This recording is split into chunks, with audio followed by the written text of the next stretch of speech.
하나님 말씀 사무엘상 18장 17절로부터 30절입니다. 사무엘상 18장 17절에서 마지막 절까지. 오늘 제목은요, 권위자를 대하는 법이라는 것입니다. How to deal with an authority over you. 이렇게 되겠죠. 우리 17절부터 마지막 절인 30절까지 한 절씩 교독하도록 하겠습니다. 제가 17절을 먼저 읽습니다. 사울이 다윗에게 이르되 내 딸 메랍을 내게 아내로 주리니 오직 너는 나를 위하여 용기를 내어 여호와의 싸움을 싸우라 하니 이는 그가 생각하기를 내 손을 그에게 대지 않고 블레셋 사람들의 손을 그에게 대게 하리라 함이라. 다윗이 사울에게 이르되 내가 누구며 이스라엘 중에 내 친속이나 내 아버지의 집이 무엇이기에 내가 왕의 사위가 되리까 하였더니 사울의 딸 메랍을 다윗에게 줄 시기에 무홀라 사람 아드리엘에게 아내로 주었더라. 사울의 딸 미갈이 다윗을 사랑하며 어떤 사람이 사울에게 알린지라 사울이 그 일을 좋게 여겨 스스로 이르되 내가 딸을 그에게 주어서 그에게 올무가 되게 하고 블레셋 사람들의 손으로 그를 치게 하리라 하고 이에 사울이 다윗에게 이르되 내가 오늘 다시 내 사위가 되리라 하니라. 사울이 그의 신하들에게 명령하되 너희는 다윗에게 비밀히 말하여 이르기를 보라 왕이 너를 기뻐하시고 모든 신하도 너를 사랑하나니 그런즉 내가 왕의 사위가 되는 것이 가하니라 하라. 사울의 신하들이 이 말을 다윗의 귀에 전하며 다윗이 이르되 왕의 사위 되는 것을 너희는 작은 일로 보느냐 나는 가난하고 천한 사람이라 한지라. 사울의 신하들이 사울에게 말하여 이르되 다윗이 이러이러하게 말하더이다 하니 사울이 이르되 너희는 다윗에게 이같이 말하기를 왕이 아무것도 원하지 아니하고 다만 왕의 원수의 보복으로 블레셋 사람들의 포피 100개를 원하신다 하라 하였으니 이는 사울의 생각에 다윗을 블레셋 사람들의 손에 죽게 하리라 함이라. 사울의 신하들이 이 말을 다윗에게 아뢰매 다윗이 왕의 사위 되는 것을 좋게 여김으로 결혼할 날이 차기 전에 다윗이 일어나서 그의 부하들과 함께 가서 블레셋 사람 200명을 죽이고 그들의 포피를 가져다가 수대로 왕께 드려 왕의 사위가 되고자 하니 사울이 그의 딸 미갈을 다윗에게 아내로 주었더라. 여호와께서 다윗과 함께 계심을 사울이 보고 알았고 사울의 딸 미갈도 그를 사랑하므로 사울이 다윗을 더욱 두려워하여 평생의 다윗의 대적이 되니라. 블레셋 사람들의 방백들이 싸우러 나오면 그들이 나올 때마다 다윗이 사울의 모든 신하보다 더 지혜롭게 행하매 이에 그의 이름이 심히 귀하게 되니라. 아멘. 이 땅을 살아가는 우리 모두에게는요, 하나님이 우리 위에 세우신 권위자가 있습니다. 권위가 있다는 거죠. 당장 가정만 보더라도 그 가정 안에는 부모님이 계시죠. 그리고 형이 있고 누나가 있고 언니 오빠가 있을 수 있습니다. 물론 없을 수도 있지만 있을 경우가 많이 있죠. 이런 분들이 다 나 위에 있는 권위자인 것입니다. 학교에서는요, 선생님이 있고 또한 선배들이 있습니다. 직장에는 당연히 직장 상사가 있죠. 이런 분들이 다 하나님이 세우신 권위자들입니다. 교회에는요, 마찬가지죠. 교회에도 목사님이 계시고 권사님, 장로님이 계시고 그리고 집사님들이 계십니다. 이런 분들이 다 하나님이 그 곳에 교회에 세우신 권위자입니다. 뭐 그 밖에 내가 취미 활동을 하더라도요, 그 취미 활동을 하는 그룹 안에서 권위자가 있어요. 네, 그래서 그분의 말을 잘 듣지 않으면 이 그룹 활동이 어려워지는 그런 것입니다. 자, 이런 친목 단체마저도 권위자가 있다는 것입니다.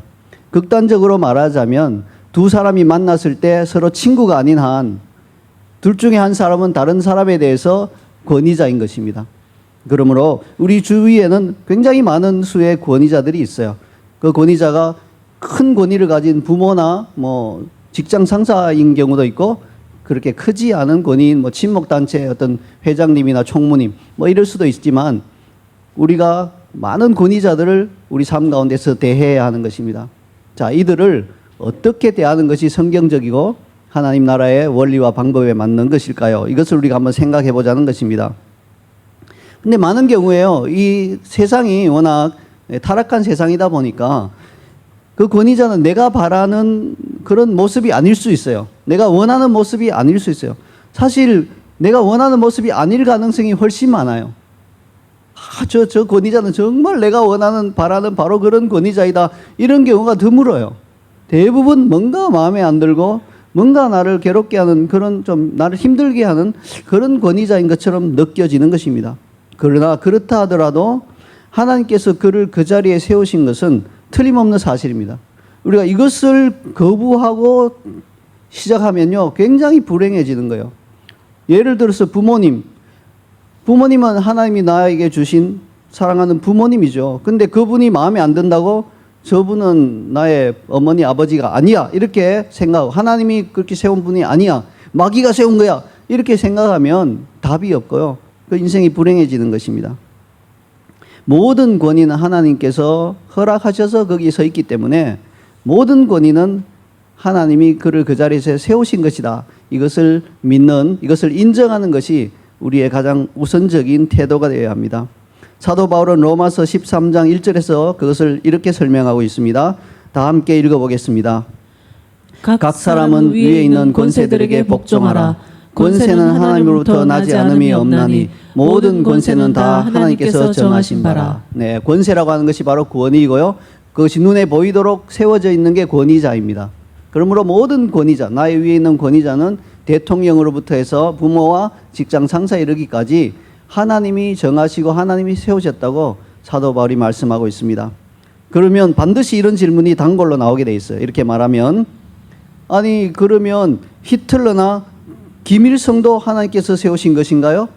예, 그렇게 말할 수 있겠죠. 자, 이 질문에 대한 대답은요, 아주 긴 신학적인 설명이 필요해요. 예, 이게 간단하게 그렇게 답할 수 있는 게 아니에요. 굉장히 많은 신학적인 설명이 필요한데 결론적으로 말하자면 그렇다는 거예요.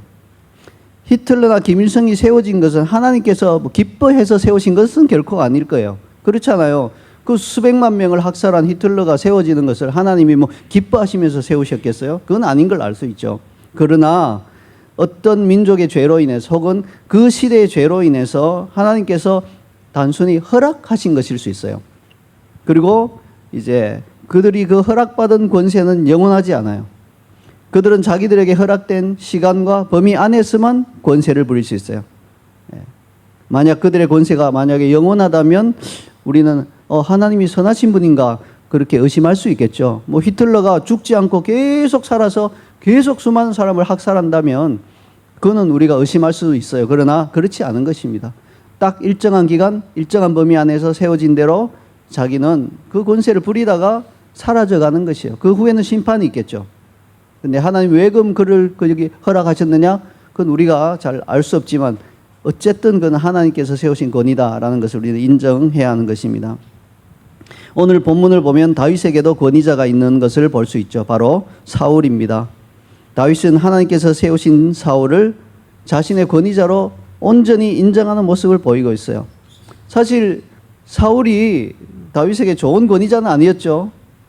그냥 사울이 다윗을 늘 힘들게 했고 심지어 죽이려고까지 했는데도 다윗은 사울을 자신의 권위자로 인정하고 있습니다. 자, 그러므로 우리는 다윗의 말과 행동을 통해서 하나님께서 우리 위에 세우신 권위자를 어떻게 대해야 하는지를 배울 수 있습니다. 비록 그가 최악의 권위자라 하더라도 말이죠. 다윗은 이러한 일에 우리의 좋은 본이 될 수 있습니다. 권위자를 대하는 다윗의 교훈 첫 번째는요. 우리 함께 읽어볼까요? 시작. 부당한 일을 당해도 따지지 말라. 네, 그런 것입니다. 부당한 일을 당해도 따지지 말라라는 것입니다. 17절과 19절을 함께 읽겠습니다. 사울이 다윗에게 이르되 내 맏딸 메랍을 내게 아내로 주리니 오직 너는 나를 위하여 용기를 내어 여호와의 싸움을 싸우라 하니 이는 그가 생각하기를 내 손을 그에게 대지 않고 블레셋 사람들의 손을 그에게 대게 하리라 함이라. 사울의 딸 메랍을 다윗에게 줄 시기에 무홀라 사람 아드리엘에게 아내로 주었더라. 사울은요, 앞서 블레셋 장수 골리앗을 죽이는 사람에게는 자신의 딸을 주어 사위로 삼겠다고 이미 다 공언을 해놓은 상태죠. 그러므로 골리앗을 죽인 다윗은 당연히 사울의 딸을 아내로 얻을 권리가 있는 것입니다. 근데 사울은 마치 다윗에게 그의 맏딸 메랍을 아내로 줄 것처럼 말하고는요, 정작 메랍을 다윗에게 줄 시기가 오자 갑자기 무홀라 사람 아드리엘에게 아내로 줘버렸습니다. 말 안 하고 있었더라면 참 덜 억울했을 텐데 말 다 해놓고 내가 너에게 내 맏딸 메랍을 아내로 주겠다 이렇게 말까지 다 해놓고는요, 줘야 될 시기가 오자 엉뚱한 사람에게 줘버린 것입니다. 다윗으로서는 굉장히 마음이 상하고 또 황당한 일이겠죠. 하나님이 다윗 위에 세우신 권위자인 사울의 이런 야비한 행동도 문제지만 정작 더 큰 문제는요, 다윗에 대한 사울의 근본적인 마음이 악했다는 데 있어요. 더 야비했어요. 사울은요 다윗에게 맏딸 메랍을 아내로 줄 것처럼 말하면서 뭐라고 말했나요? 오직 너는 나를 위하여 용기를 내어 여호와의 싸움을 싸우라, 그렇게 말했습니다. 아무 생각 없이 들으면 어때요? 이 말이 굉장히 격려하는 말이고 좋은 말처럼 들리잖아요. 오직 너는 여호와의 싸움을 싸우라, 굉장히 좋은 말로 들리는데 사울은 지금 마음에 어떤 마음을 품고 있습니까? 내가 직접 다윗을 죽이지 말고 그러면 여러 가지 문제가 생기잖아요. 백성들이 보기에도 아니 그 장군 다윗을 왜 사울 왕께서는 왜 죽이셨을까 막 이런 말들이 일어나니까 자연스럽게 처리하려면 블레셋 사람들이 다윗을 죽이면 가장 자연스럽죠. 애도하는 척하면서 우리 장군 다윗이 이 우리의 원수 블레셋 사람들 손에 죽었구나 이렇게 애도하는 척하면 아무런 문제 없이 자연스럽게 해결이 되니까 그렇게 죽이려고 다윗에게 이 격려의 말을 인 것처럼 포장해서 들려준 것입니다. 사울은 야비한 것을 넘어서 이 살인이라는 무서운 생각을 마음속에 품고 있었던 것입니다. 자, 우리 위에 권위자가 우리에 대해서 이런 생각을 품고 있다면 정말 끔찍하겠죠. 그러면 어떻게 그것을 대해야 할까요? 다윗은 어떻게 대했을까요? 다윗은 사울이 자신에 대해서 그런 마음을 품고 있다는 것을 몰랐을까요? 좀 바보처럼 우리 사울이 이렇게 여호와의 싸움을 싸우라니까 가서 열심히 싸우면 맏딸 메랍을 주겠지, 이렇게 아주 순진하게 그렇게 생각하고 열심히 싸웠을까요? 저는 그것은 아니라고 봅니다. 그럴 리가 없죠. 다윗처럼 하나님의 지혜에 충만한 그 사람이 어떻게 그걸 몰랐겠습니까? 앞서 또 경험도 있잖아요. 사울의 창이 다윗에게 2번이나 날아왔어요. 그래서 왕 사울이 나를 미워하시고 나를 죽이려 하신다 하는 걸 알고 있었어요. 그래서 다윗은 분명히 그 사울의 마음이 어떤 생각을 품고 있는지를 알았을 겁니다. 그러나 오늘 본문을 보면 다윗은 자신을 부당하게 대우하는 사울에게 단 한마디도 항의하거나 따지지 않았습니다. 우리 같으면 좀 따지고 싶겠죠. 딱 노래 보면서 왕이시여, 그 진정입니까? 예. 아니신 것 같은데요. 이렇게 말할 수 있겠죠. 그리고 그 뒤에 이제 맏딸 메랍을 아드리엘에게 딱 주는 순간 그는 딱 드러나잖아요. 왕이 그 거짓말한 걸 딱 드러나잖아요. 본 마음이 아니었다는 게 드러나. 그러면 가서 따질 수 있죠. 충분히 따질 수 있죠. 아니 왜 그런 일을 하셨습니까? 나한테 약속한 건 뭡니까? 이렇게 따질 수 있는데 한마디도 따지지 않았습니다. 다윗의 위대함이죠. 우리 역시 하나님께서 우리 위에 세우신 권위자가 우리를 부당하게 대우하는 경우가 많을 것입니다.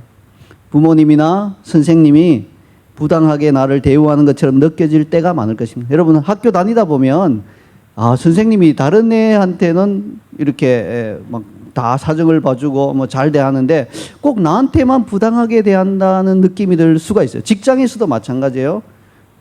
특히 우리 간호사분들 여기 계신데 간호사들이 직장에서 많이 어렵다고 해요. 한국이 많이 그렇다고 합니다. 굉장히 부당하게 새로운 간호사들을 전문 용어로 하면 태워버린다고 해요. 이 태움이 어디서 나는지 모르겠는데 그냥 막 혼이 불타서 없어질 정도로 괴롭힌다는 것입니다. 참 안 좋은 문화죠. 이렇게 부당하게 대우한다고 느껴지는 경우가 많은 것이에요. 실제로 부당하게 대우할 때가 또 많습니다. 그분들도 타락한 혼을 가진 사람들이니까요.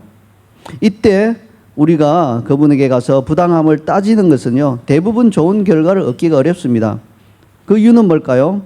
자, 가장 먼저 우리는 권위자가 우리를 부당하게 대우한다고 생각하지만 사실은 부당하게 대우하는 게 아닐 수가 있습니다.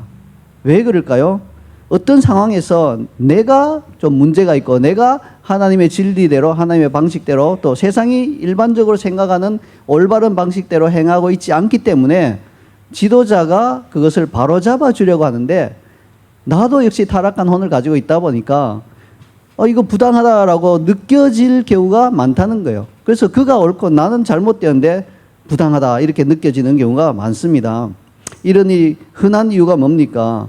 권위자는 나의 위에 있는 권위자는 넓은 그림을 보고 있어요. 전체적인 그림을 보고 있어요. 근데 나는 지금 내 앞에 있는 장면만 보고 있기 때문에 내 앞에 있는 장면만 봤을 때 이 사람이 나에게 하는 것은 잘못이다, 부당하다라고 느껴질 수 있다는 거예요. 근데 전체적인 넓은 그림으로 보면 그분이 잘하고 있는 것일 수 있다는 거예요. 그래서 이런 경우에 가서 따지면요, 하나님께 항의하고 따지는 것과 비슷한 결과가 나버려요. 절대로 하나님이 축복할 수가 없습니다. 자, 이런 경우 극단적으로 성경에 나오는 가장 대표적인 사건이 바로 고라 자손이 모세에게 가서, 아니 모세, 당신만 하나님이 지도자로 세우셨습니까? 우리도 지도자로 세우셨습니다. 이렇게 항의하고 따진 것이에요. 어떤 일이 일어났나요? 땅이 갈라져서 그들이 삼켜진 것입니다. 네, 우리가 뭐 잘못된 생각으로 지도자가 우리를 부당하게 대우한다 생각하고 가서 따진다고 막 땅이 갈라져서 삼켜지진 않겠죠. 신약 시대에 그렇게 하나님 역사하진 않으세요. 그러나 우리가 땅이 갈라진 것처럼 틈 속에 들어가서 해결이 안 되고 괴로움이 계속 진행이 될 것입니다. 그러므로 우리는 가서 따지면 안 됩니다. 우리가 잘못일 수 있거든요. 제가 과거 선교단체에서 일할 때 저희 단체에서 파송된 어떤 선교사님이 그 현지의 초등학교의 이사장직을 맡으셨어요. 뭐 어떻게 보면 좋은 일이죠. 근데 문제는 우리 단체가 순수하게 복음을 전하는 단체라는 것이었어요. 그래서 우리 단체의 정책은 현지에서 학교를 세우거나 학교에서 이사장을 하거나 이런 일을 하면 안 된다. 왜냐하면 그 일을 하다가는 순수하게 복음을 전하는 일에 방해가 되고 걸림돌이 될 수 있으니까 맡지 말아라. 이런 것들이 이제 정책적으로 나와 있어요. 근데 이분은 그걸 덜컥 맡은 거예요. 그래서 저희 선교단체 이사회에서는 이걸 문제 삼아서 현지 학교 이사장직을 내려놓으라고 그 선교사님에게 처음에는 조용히 좋은 말로 권면했고요. 잘 안 들으니까 경고를 했습니다. 당신이 그렇게 계속 맡고 있으면 이것을 또 징계가 내려갈 수밖에 없다고 그렇게 경고를 했죠. 그런데 그 선교사님은요, 한국에 대표 되시는 분이 이사회를 잘 설득만 해주면 문제가 없이 넘어갈 텐데, 한국에 대표되는 분이 자기가 그것을 맡은 것을 뭐 싫어하면서 이사회에 설득하지 않는다. 좀 설득만 해주면, 한마디만 해주면 될 텐데 이사회에서 그냥 침묵을 지키고 있고 오히려 자기에게 반대되는 그런 이야기를 한다고 오해를 하신 거예요. 그래서 이 사회가 굉장히 반대했거든요. 그래서 그분이 잘 설득하려고 하셨어요. 제가 한 번은 그 이사회에 제가 직접 참여한 적이 있었어요. 한국의 대표님이 우리가 좀 잘 이렇게 좀 해결을 잘 해보자고 많이 권하시는데도 이사님들이 꼼짝도 하지 않으신 거예요. 이거는 절대로 안 됩니다. 대표님이 아무리 좋은 말을 하셔도 우리 이걸 받아들일 수 없습니다. 이렇게 된 거예요. 근데 그 선교사님은 오해를 한 거죠. 아니, 내 바로 위에 있는 권위자인 한국의 대표가 좀 좋은 말 한마디만 해주시면 될 텐데 이걸 안 해주시나 하면서 굉장히 오해를 하고요. 결국은 한국 대표에게 항의하면서 좋지 않은 행동을 하였습니다. 안타깝게도 그 선교사님은 그 일로 인해서 결국은 저희 선교단체를 떠나게 되었습니다. 이런 식으로 우리가 권위자를 오해하는 일들이 많습니다. 자, 그런데 오늘 본문의 다윗은 다른 경우죠. 사울이 다윗을 부당하게 대우한 것이 맞아요. 자, 이런 경우에는 어떻습니까? 어떻게 해야 됩니까? 당당하게 가서 따져도 됩니까? 그렇지 않다는 것이에요. 그렇다 하더라도 권위자에게 가서 항의하고 따지는 것은 하나님의 올바른 방법이 아닙니다. 자, 그 이유는 이렇습니다. 먼저 권위자가 자신이 하는 행동이 부당하다는 것을 모르는 경우가 있어요. 정말 아무 생각 없이 부당한 일을 하면서도 자기가 지금 이 사람에게 부당한 일을 하고 있다는 걸 모르는 수가 있어요. 이런 경우에 가서 따지면 어떻게 될까요? 아니, 나한테 이럴 수 있습니까? 왜 이렇게 부당하게 행동하십니까? 이렇게 따지면 어이구, 몰랐네, 정말 미안하네, 이렇게 나올까요? 안타깝게도 대부분의 사람들이 그렇게 나오지 않습니다. 오히려 죄로 인해 타락한 그 본성을 가지고 있는 권위자는요, 아래 사람이 가서 이렇게 말하면 비록 그 말이 맞는다 하더라도 이것 봐라, 이런 생각을 드는 거예요. 아니, 이게 어디서 와서 따져? 네가 맞긴 하지만 그래도 그걸 이런 식으로 따지면 돼? 이렇게 해서 감정적으로 반응하는 경우가 많기 때문에요. 그래서 그걸 억지로 고치려고 가서 따지고 항의한다고 잘 고쳐지지 않는 것이요. 더 큰 문제는 뭡니까? 권위자가 알면서도 부당하게 대우하는 경우가 훨씬 많아요. 모르고 부당하게 대우하는 경우가 10%라면 다 알면서도 왠지 이 사람이 마음에 안 들어서 뭐 여러 가지 이유로 내가 지금 이렇게 해야만 나한테 유리하기 때문에, 유익하기 때문에, 뭐 아니면 저 사람에게 뭐 뇌물을 받았기 때문에 여러 가지 이유로 알면서도 부당하게 대우하는 경우가 90%인 겁니다. 이 경우에 가서 따지면 어떻게 될까요? 이 인간이 양심이 있으니까요, 자기가 부당하게 대우하고 있다는 걸 다 알아요. 어쩔 수 없이 이 사람 부당하게 대우하고 있다, 이런 걸 알아요. 왠지 뭐 미워, 아니면 뭐 이 사람한테 내가 뇌물을 받았으니까 할 수 없어, 미안해, 뭐 무슨 이유든 간에 부당하게 대우하는 것을 알고 있는 사람에게 가서 그 권위자에게 따지면 어떻게 될까요? 자신에게 주어진 권위를 더 휘두릅니다. 그걸 고치려고 하지 않을 거예요. 아니, 알고 있는데요. 뭐 항의하기 전에 고칠 것이면 미리 고쳤겠죠. 알고 있음에도 불구하고 그렇게 부당하게 대응하면요, 가서 따지면 그 말이 안 나오도록 더 심하게 억눌러 버려요. 뭐 찍소리 못 하도록 만든단 말이에요, 한마디로. 그러면 더 괴로워져요. 그러니까 가서 따지는 것은 아무 의미가 없는 것입니다. 자, 그러면 이 사람이 뭐 알고 부당하게 나를 대우하든 모르고 부당하게 대우하든 우리가 할 수 있는 일은 뭡니까? 다윗처럼 가서 따지는 것이 아니라 묵묵히 그냥 참고 견뎌야 하는 것입니다. 아마도 다윗도 아닌 것 같은데 하지만 열심히 가서 여호와의 싸움을 싸웠을 거예요. 그냥 묵묵히 참고 견뎠을 거예요. 메랍이 아드리엘에게 시집가는 걸 보고도 아무 말도 안 하고 가서 축하하고 축의금 전달했을 거예요. 그냥 따지지 않았을 거예요. 자, 이렇게 우리가 묵묵히 그 부당함을 참고 견디면요, 그분 스스로 그걸 깨닫게 되거나 스스로 미안함을 느끼게 되겠죠. 뭐 양심의 화인을 맞은 그러한 권위자는 그런 것도 못 느낄 수 있겠지만, 그럼에도 불구하고 우리는요, 스스로 그러한 깨달을 수 있도록 참고 견뎌야 하는 것입니다. 자, 이렇게 하는 것은 당하는 입장에서는 굉장히 괴롭고 힘든 일이죠. 시간도 많이 걸리는 일이에요. 이렇게 해도 그 부당함이 고쳐지지 않은 경우도 많아요. 그래도 우리가 이렇게 하면 그 부당함을 견디는 것이 그리스도의 고난에 동참하는 것이 됩니다. 주님께서 굉장히 기뻐하시는 것이에요. 애매하게 받는 고난이잖아요. 성경은 애매하게, 나의 죄가 아니라, 나의 잘못이 아니라 상대방의 잘못으로 애매하게 고난을 받아도 참고 견디면 그것이 곧 그리스도의 고난에 동참하는 것이라면서 거기에는 상급이 있다고 말씀합니다. 그리고 그 상급은 뭡니까? 그리스도를 닮은 나의 인격이 성장하는 거예요. 우리 주님도 부당하게 고난을 많이 받으셨잖아요. 부당한 대우를 많이 당했잖아요. 그럼에도 불구하고 침묵하고 참으셨을 때 그리스도께서는 십자가를 지실 수 있었습니다. 우리 역시 부당한 일을 당할 때 묵묵히 참고 기도하며 견디면 그리스도의 인격이 내 안에서 형성이 되는 것입니다. 그리고 주변 사람들에게는 이것이 빛을 비춰주는 거예요. 하나님의 빛을 비춰주는, 그리스도의 성품은 이러하다라는 빛을 비춰주는 거예요. 주변 사람들 그러지 않겠어요? 야, 어떻게 저 사람이 저런 부당한 일을 당하고도 저렇게 견딜 수 있나? 아, 맞아, 저 사람 그리스도인이지. 아, 그래서 아마 견디나 보다. 야, 참 존경할 만하다. 저 사람이 믿는 그리스도가 그런 분인가? 이렇게 해서 간증이 되고 빛을 비춰주는 것입니다. 그리고 또한 그 권위자에게는 그 머리에 숯불을 쌓는 것이 됩니다. 머리에 숯불을 쌓는다는 말은 그 권위자가 자신의 잘못을 깨닫고 돌이킬 수 있도록 도와준다는 의미죠. 그러므로 권위자에게 부당한 일을 당할 때 가서 항의하고 따지지 마시기 바랍니다. 아멘. 자, 이제 권위자를 대하는 다윗의 교훈 두 번째를 살펴보겠습니다. 함께 읽겠습니다. 말과 행동에서 겸손하라.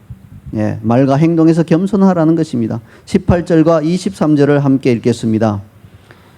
다윗이 사울에게 이르되 내가 누구며 이스라엘 중에 내 친속이나 내 아버지의 집이 무엇이기에 내가 왕의 사위가 되리까 하였더니 사울의 신하들이 이 말을 다윗에게 이에 전하매 다윗이 이르되 왕의 사위 되는 것을 너희는 작은 일로 보느냐? 나는 가난하고 천한 사람이라 한지라. 하나님은 교만한 자를 물리치시고 겸손한 자를 가까이 하십니다. 그것은 하나님이 세우신 권위자도 마찬가지예요. 어떤 권위자도 그 사람이 하나님을 경외하든 경외하지 않든 겸손한 아래 사람을요 가까이 하기 원하고요, 교만한 자는 좀 물리치기를 원하는 것입니다. 겸손한 말과 행동은 어떤 형태의 권위자에게서든지 점수를 따는데 아주 중요한 요소입니다. 사실 이 시점에서 다윗은 왕의 사위가 될 명분이 충분했지요. 적국의 장수 블레셋 사람 골리앗을 죽였잖아요. 이스라엘에게 큰 승리를 그것으로 인해 가져다 주었잖아요. 또한 왕은 골리앗을 죽인 자에게는 내 딸을 아내로 주리라 공언해 놓은 상태잖아요. 그러므로 다윗은 지금 이 명분이 충분한 거예요. 거기다가 이스라엘 군대의 천부장이에요. 신분도 완전히 상승이 되었죠. 그러니까 명분이 충분히 있는 것입니다. 모든 이스라엘 사람들에게 사랑을 받고 있었습니다. 이런 다윗이 사울에게 이렇게 말합니다. 자신의 집과 가문은 미천할 뿐입니다. 겸손한 대답이죠. 그리고 사울의 신하에게는요, 이보다 자신을 더 낮추어서 자신은 왕의 사위 될 자격이 없는 가난하고 천한 사람이라고 말했습니다. 천한 사람이라는 말은 영어로 reputation이 없는 사람입니다. 이런 말이에요. 무슨 뜻입니까? 저는 어떠한 명성이나 명망이 없는 사람입니다. 그런 뜻입니다. 아니, 골리앗을 죽인 영웅인 다윗이 명성이 없는 사람이라면 도대체 이스라엘 가운데 어떤 사람이 명성이 있는 사람이겠습니까? 이스라엘 가운데 지금 가장 명성이 있는 사람이 다윗인데 스스로 나는 아무런 명성이 없는 사람입니다. 나는 천한 사람일 뿐입니다. 이렇게 자신을 겸손하게 낮추는 것입니다. 언젠가 저는 어째서 겸손한 사람이 하나님의 은혜를 받는지 좀 묵상해 봤어요. 묵상하는 가운데 이런 깨달음과 감동을 주셨습니다. 사람이 겸손하다는 것은 자신을 스스로 낮은 곳에 두는 행동인데 하나님의 은혜는 물과 같아서 물이 저절로 낮은 곳으로 흐르는 것처럼 하나님의 은혜는 저절로 겸손한 사람에게로 흘러내려가는 것이 아닐까, 이런 감동이 들었습니다. 그렇습니다. 여러분, 흐르는 물을 보신 적 있어요? 물이 비탈을 거슬러 올라가 흐르더라. 저는 들어본 적이 없어요. 모든 물은 높은 데서 낮은 데로 저절로 흘러내려갑니다. 흐르는 물이 높은 곳을 만나면 어떻게 될까요? 위로 막 올라가려고 하는 게 아니라 그냥 옆으로 돌아서 내려갑니다. 그러니까 높은 곳에는 물 한 방울 못 만나요. 돌아서 내려가기 때문에. 바로 이런 것처럼 하나님의 은혜는 겸손한 사람에게로 저절로 흘러가고요. 교만한 사람은 하나님의 은혜가 그를 돌아서 흘러가기 때문에 그는 은혜를 받지 못하는 것입니다. 그러므로 우리는 겸손해야 하는 것입니다.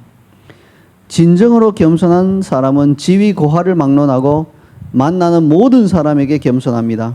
자, 이 말을 다른 각도로 보자면 권위자에게 겸손한 것이 진정한 겸손의 첫 발걸음이라는 뜻입니다. 생각해 보세요. 하나님께서 자신 위에 세우신 권위자에게조차 겸손하게 말하고 행동하지 못한다면 과연 누구에게 겸손할 수 있겠습니까? 그러므로 권위자에게 겸손하게 말하고 행동한다는 것은요, 단순히 이 사람에게 잘 보여서 내가 유익을 얻어야지, 이 차원이 아닌 것이에요. 하나님과 사람에 대한 겸손을 훈련하는 좋은 훈련의 장과 기회가 되는 것입니다. 우리 모두 이런 원리를 알고 권위자를 겸손하게 대할 수 있게 되기를 바랍니다.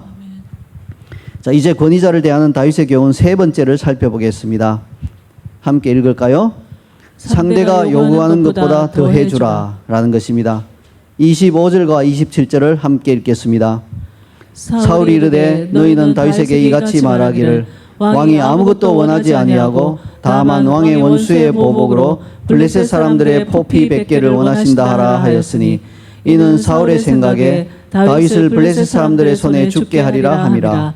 다윗이 일어나서 그의 부하들과 함께 가서 블레셋 사람 200명을 죽이고 그들의 포피를 가져다가 수대로 왕께 드려 왕의 사위가 되고자 하니 사울이 그의 딸 미갈을 다윗에게 아내로 주었더라.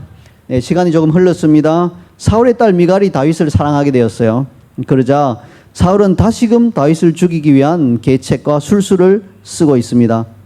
사울은 사실 미갈 역시 당연히 아무 조건 없이 다윗에게 아내로 줘야 했지요. 그렇지만 뒤로 그의 신하들을 불러서 야, 가서 이 말을 다윗에게 좀 비밀하게 전해. 그렇게 하면서 신하들에게 자기가 할 말을 입에 넣어 주었습니다. 뭡니까 그 말은? 왕이 아무것도 원하지 아니하고 다만 왕의 원수의 보복으로 블레셋 사람들의 포피 100개를 원하신다. 이 말을 이제 다윗에게 전달하게 했습니다. 사울이 블레셋 사람들의 포피 100개를 원한 것은요, 다윗이 그것을 얻는 과정에서 블레셋 사람들의 손에 죽게 하려고 했던 거예요. 그 사울 나름대로 머리를 많이 굴린 거예요. 어떻게 하면 가장 자연스럽게 다윗이 블레셋 사람들 손에 죽게 할 수 있을까? 그렇다면 블레셋 사람의 포피 100개를 가져오라 하면 그 과정 중에 분명히 죽을 거다. 왜? 100명을 죽여야 포피 100개가 나오는데 77번째 사람에게 덜컥 죽으면 된 거잖아요. 그러니까 그게 자기가 생각하기에는 가장 합리적으로 또 편안하게 다윗을 죽일 수 있는 방법이다 싶어서 그렇게 말한 겁니다. 포피란 뭘까요? 남자가 할례를 받을 때, 오늘날로 말하자면 포경수술을 받을 때 잘라내는 그 부분, 살 부분을 말합니다. 이스라엘 사람들은 아시다시피 태어나서 8일 만에 할례를 받기 때문에 포피가 없어요. 그러므로 사울이 이렇게 말한 데는 또 다른 이유가 있죠.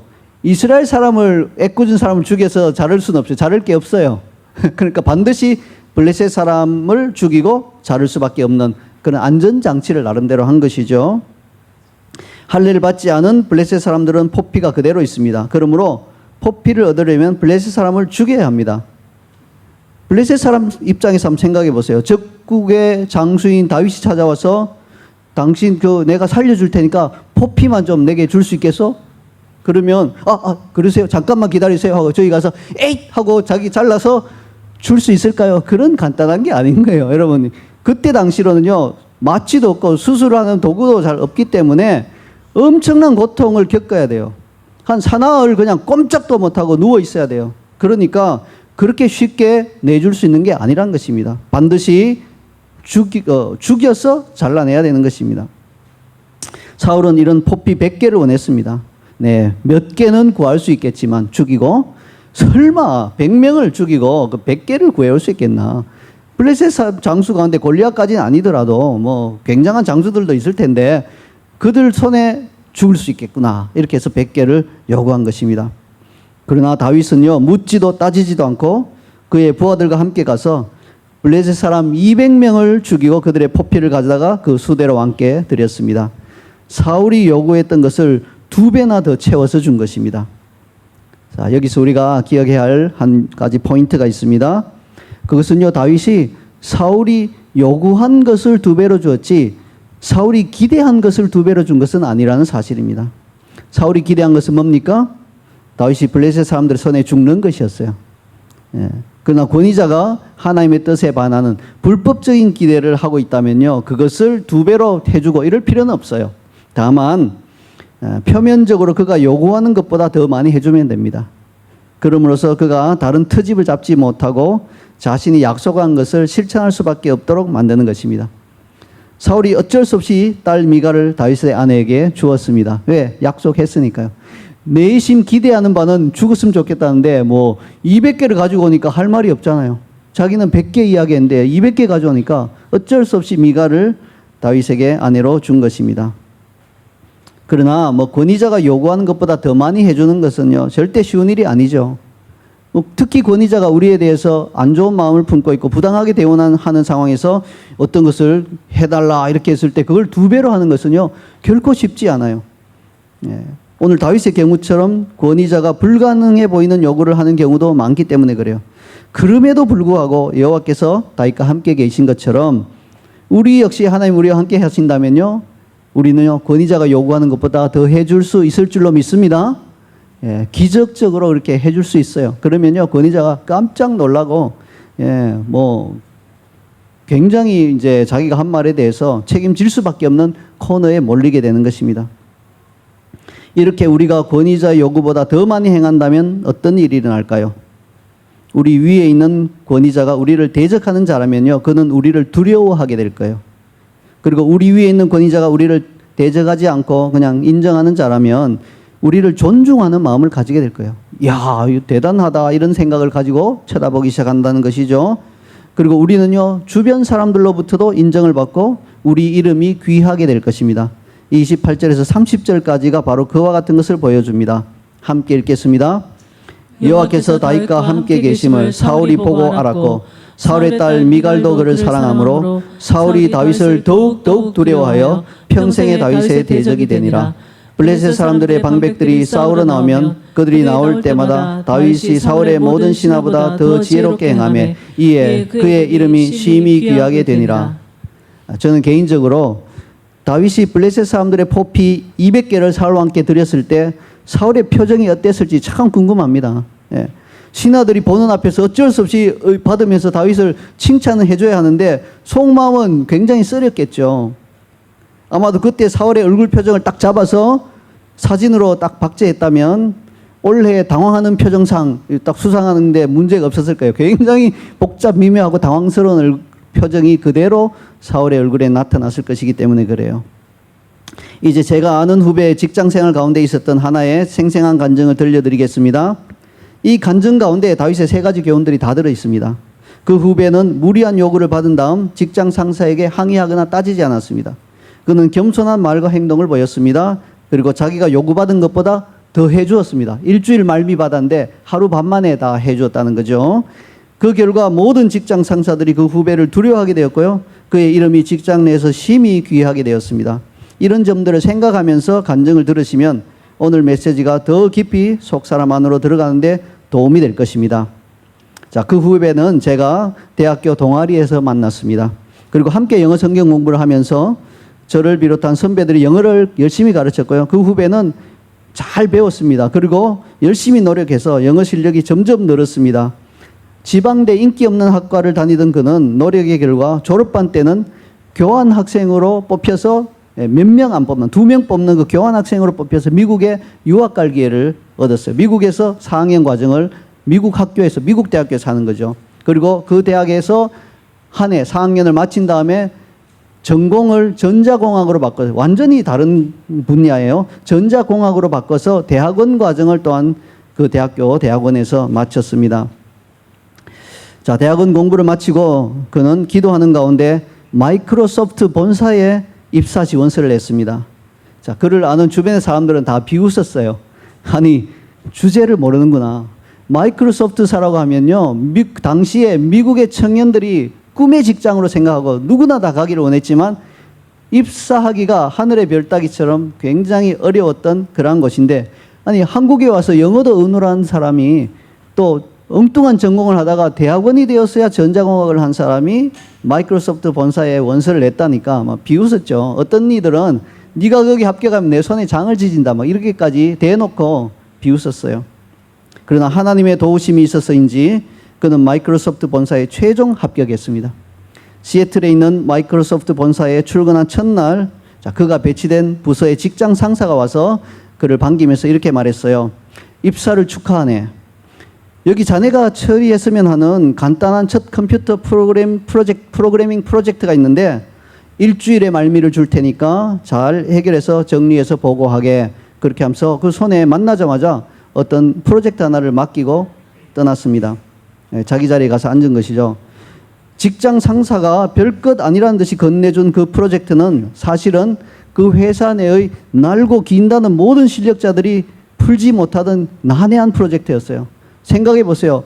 마이크로소프트사에 입사한 사람들은요, 전부 다 자기 나름대로는 굉장한 실력자들인데 그 모든 직장 상사들이, 실력자들이 전혀 해결하지 못하던 프로젝트를 맡기면서 뭐 어렵진 않지만 한번 일주일 내에 한번 해보게, 첫 프로젝트니까 신경 좀 쓰게, 이렇게 말한 거예요.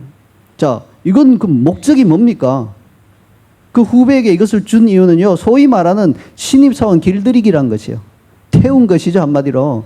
예. 자, 입사 후에 첫 프로젝트를 받은 신입사원이 얼마나 그것을 열심히 노력해서 해결하려고 막 땀을 빼겠습니까? 밤을 새서 하겠죠. 그러나 결국 어떻게 되겠습니까? 일주일 후에 벌겋게 충혈된 눈으로 잠도 못 자고 이렇게 와서 풀이 죽어서 이거 너무 어려웠어, 이거 못하겠던데 하고 직장 상사에게 돌려주면 이 정도 쉬운 것도 해결하지 못하면 앞으로 회사 생활이 쉽지 않을 텐데 뭐 이렇게 하면서 기를 죽이려는 것이었습니다.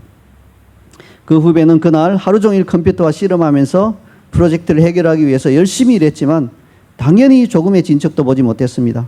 그리고 이제 그 다음 날이 왔어요. 다른 사람들보다 항상 1시간 먼저 직장에 출근해서 아무도 없는 빈 사무실에서 하나님의 말씀으로 큐티를 하고 직장 생활을 시작하기로 결심하고 이제 직장 생활 시작한 그날부터 그렇게 하기 시작했다는 거예요. 자, 그렇게 아침 큐티를 쭉 하고 있는데요. 갑자기 환상인지 뭔지 몰라도 그의 뇌리 속으로 그 프로젝트와 그에 대한 해결책이 쫙 그렇게 그림처럼 보여지는 거예요. 그래서 당장 전산실로 달려가서 머릿속에서 본 그대로 프로그램을 해봤더니 놀랍게도 그 프로젝트가 곧바로 해결되었습니다. 자, 그날 오후에 그는 자신에게 프로젝트를 준 직장 상사에게 찾아가서 이렇게 말했습니다. 자, 여기 어제 주신 프로젝트를 다 해결해서 정리한 보고서가 있습니다. 말씀하신 대로 별로 어렵지 않더라고요. 이렇게 하면서 주니까 직장 상사는 처음에는 그걸 농담으로 여겼어요. 그럴 리가 없지 하고 받아서 조용한 데 가서 딱 펴서 보니까요, 완벽하게 해결되어 있는 거예요. 그래서 깜짝 놀라고 충격을 받은 거죠. 그래서 그 직장 상사는요, 이제 뭐 자신이 아는 다른 모든 이들을 찾아가서 만날 때마다 이렇게 소문을 냈어요. 이번에 우리 부서에 새로 들어온 신입사원 있지? 그 사람 실력이 상상을 못할 수준이야. 우리 실력이 들통난 수가 있으니까 절대 그 사람하고 엮이지 마. 이렇게 하면서 건드리지 말라고 아예 막 못을 계속 박았어요. 그리하여 그 후배는 마이크로소프트 본사에서도 굉장한 실력자로 소문이 나서 직장 생활에서 뭐 승승장구할 수 있었어요. 그 어렵다는 막 그 어떤 어려운 시기에 회사에서 감원되고 하는 이런 시기에도 그는 오히려 승진하고 이렇게 잘 나갈 수 있었다는 거예요. 하나님께서 그의 이름을 심하게 귀하게 심히 귀하게 높여주신 거죠. 네, 이 후배가 이런 부당한 어떤 프로젝트를 받았을 때 항의하고 따지지 않았죠. 가만 보니까 이거 너무 어려운데요. 이거 해결해 본 분이 아무도 없을 것 같은 이렇게 따질 수 있었는데 따지지 않았습니다. 겸손한 말로 대답했습니다. 제가 열심히 해보겠습니다 하고 가져가서 기대한 것보다 더 해주었죠. 일주일 시간을 줬는데 하루 반 만에 딱 해주니까 하나님께서 그 직장 상사의 입을 막으시고 그를 두려워하게 하시고 그 다음에 그의 이름을 귀하게 만들어 주셨던 것입니다. 이제 말씀의 결론을 맺겠습니다. 우리 위에는 반드시 하나님이 두신 권위자가 있습니다. 그 권위자를 어떻게 대하는지에 따라서 하나님께서는 우리에게 복과 은혜를 주실 수도 있고 우리 문을 열어주실 수 있고요. 혹은 그 반대로 우리 길을 막으시고 우리의 문을 닫으실 수도 있습니다. 모든 권위는 하나님께서 세우신 것으로 인정하고 비록 나의 위에 있는 권위자가 나를 부당하게 대한다 할지라도 항의하거나 따지지 말고 겸손한 말과 은행으로 그를 대하며 그가 요구하는 것보다 더 해줌으로 말미암아 하나님께서 나를 귀한 존재로 빚어가시도록 나를 드리도록 하십시다. 사도 베드로의 다음과 같은 말로 메시지를 마무리하고자 합니다. 베드로전서 2장 18절 말씀입니다. 사환들아 범사에 두려워함으로 주인들에게 순종하되 선하고 관용하는 자들에게만 아니라 또한 까다로운 자들에게도 그리하라. 아멘. 네, 우리 이 시간 이제 화면에 보시면 이렇게 정리한 것이 나옵니다. 오늘 핵심적인 메시지가 들어있는 요절들을 이렇게 정리해 놓았는데요. 소리내어 혹은 속으로 읽으시면서 이 말씀을 붙들고 기도하시기 바랍니다. 세 가지 포인트 교훈들을 배우셨습니다. 내가 이것이 내 삶 가운데 정착이 되어서 나의 위에 있는 권위자를 바르게 대함으로 하나님이 나에게 은혜의 문을 활짝 열어주시도록 우리 기도하며 나가도록 하겠습니다.